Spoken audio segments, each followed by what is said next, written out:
All right, so y'all go ahead and do the factoring and the math knowledge question for today. Pause the video, and then once everyone is finished, you can unpause the video, and I'll go over the correct answers. So for the factoring, you should have x plus 2 times x plus 5. For the math knowledge question, we need it to be in vertex form to be able to use this maximum value information. So vertex form looks like that. And if it has a max value at x equals 2, that means that we can plug that in right here for our h.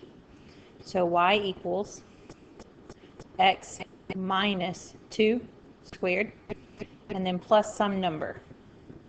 Our a value, they already told us up here, it was -2. So then if we distribute here, we can figure out what our b value should be. So y equals -2. This will distribute to be x squared minus 4x plus 4, and then plus some number. And then if we distribute the -2, we'll get -2x squared plus 8x minus 8 and plus some number. And so obviously these two have to add up to 5, but we weren't concerned about that. We just needed to know our b value. And so our b value is a positive 8. So that would be your answer there. So we're going to be looking at lesson 12 and 13 today. We're going to start off with angles and diagonals and polygons from lesson 12. However, we're going to skip the part about the proof of the chord tangent theorem. We're not going to go over proofs in pre-calculus. And then we're going to look at lesson 13 that is dealing with secants and tangents and chords in circles. So that's what we're going to be looking at. So hopefully after we finish today's lesson, you'll understand how to use your angle and diagonal formulas in polygons and the secants and tangents and chord segments in your circles. So we're going to start off with 3 rules about the angles of a polygon. The first rule is regarding the exterior angles. Your exterior angles for any polygon is always going to add up to 360 degrees. So all of these are going to add up to 360 degrees. If you've ever seen one of those things that you blow and it spins around, I'm drawing a blank on what it's called right now, but basically all of your sides are going to be extended in the same direction, and they're going to turn this way, kind of like a windmill. And all of these exterior angles here, so this one, this one, this one, this one, and this one, all are going to add up to 360. And that's true for any polygon. For your interior angles, the sum of the measures of those angles is going to be 180 times n minus 2, where n is the number of sides that you have. So you can always use that formula to find your interior angles. And then the third one is the number of diagonals found in any polygon is found by this formula, n times n minus 3 divided by 2, where n is again the number of sides. This third formula you may not be very familiar with, and that's okay. It's actually not used terribly often, so just kind of be familiar with it, but you really probably won't need it very much at all. The other two are the ones that we're going to focus on for sure. So we want to do this example. Find the sum of the interior angles and the exterior angles for an octagon. So the interior angles, you're going to use your formula, 180 n minus 2. For an octagon, that means that n equals 8, because that's how many sides we have.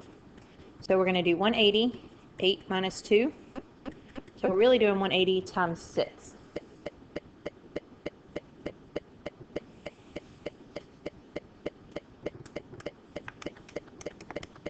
And that'll give you 1080 for your interior angles.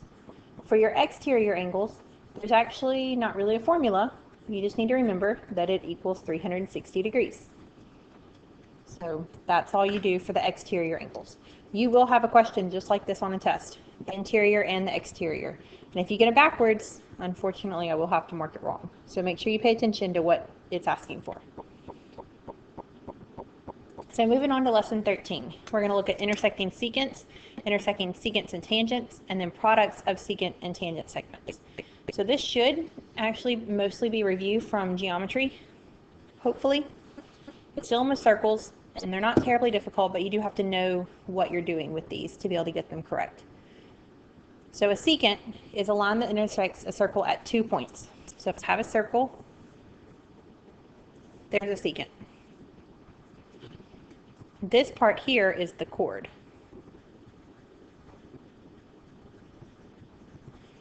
So a chord is just part of a secant, but that's what a secant is.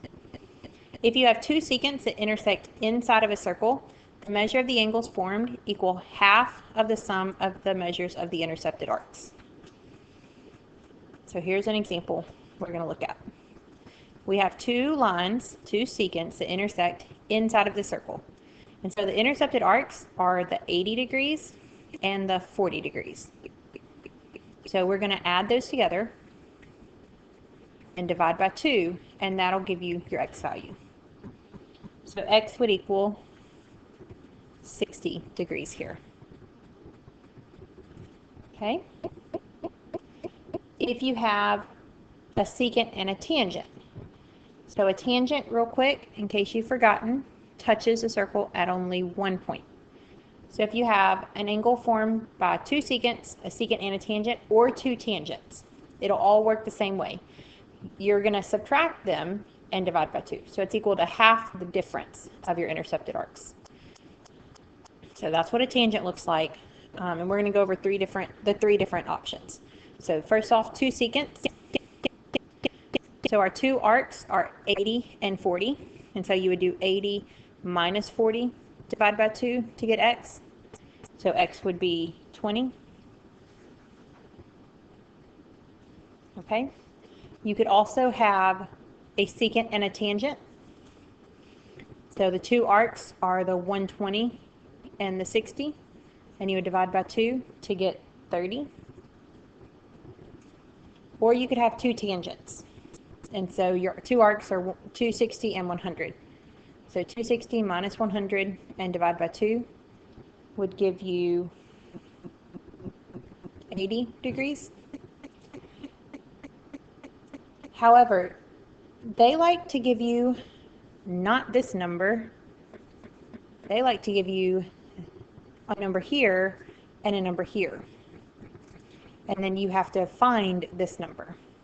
Or on this one, they don't give you the 60. They give you that this is 200 over here. And then you have to figure out this arc. So don't just take the two numbers they give you and subtract them and divide by 2. You got to make sure that they're the intercepted arcs. If you have two secants or a secant and a tangent that are drawn to your circle, the product of the lengths of the secant and the lengths of the external segments are equal. So let's look here. Well, let me go back. You do the total times the external part. That's your formula for this one. Total times external. So on this one, the total length here is not 3x, it's 3 plus x. So that's the total, 3 plus x. And the external part is 3 here. So that would be for that first secant. For the bottom one, the total part is again not 3x, but x plus 3, because you add them together to get the total length. And then the external part is the x. And so that's the formula that you would set up. Total times the external. So if you distribute, you would have 9 plus 3x equals x squared plus 3x. And then we have an x squared, so we're probably going to want to factor it. So if we move everything to the right side, well, actually, we wouldn't have to, because we have a 3x on both sides of our equation that'll cancel. And so we'll just be left with 9 equals x squared. And so x squared, we can take the square root of that. X would equal 3. So that would be your answer there. Okay. Looking at this next one.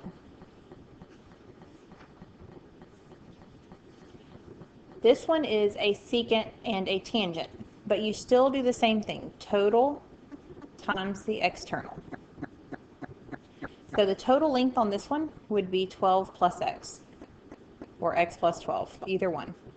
And the external part is x. Now on this one, the total length of this segment is 8. And all of it is external. So the external part is also 8. So 8 times 8 gives you the 64. And then on the left side, you get x squared plus 12x. And then you can factor it to get x squared plus 12x minus 64.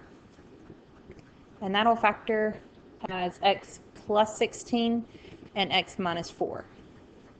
So x equals either negative 16 or a positive 4. So obviously 4 is our answer because you can't have a negative length. And so that's how you can do secants and tangent segments. So hopefully you remember most of those from geometry. They're not terribly difficult, but you do have to know what to do with each one. Your homework is lesson 12, number 4, 5, and 9. And then lesson 13, 1 through 30, but you omit number 24, 25, and 27. So you have 30 problems total to do tonight, but not all lesson 13. So y'all do those so that we can go over any questions that you have tomorrow.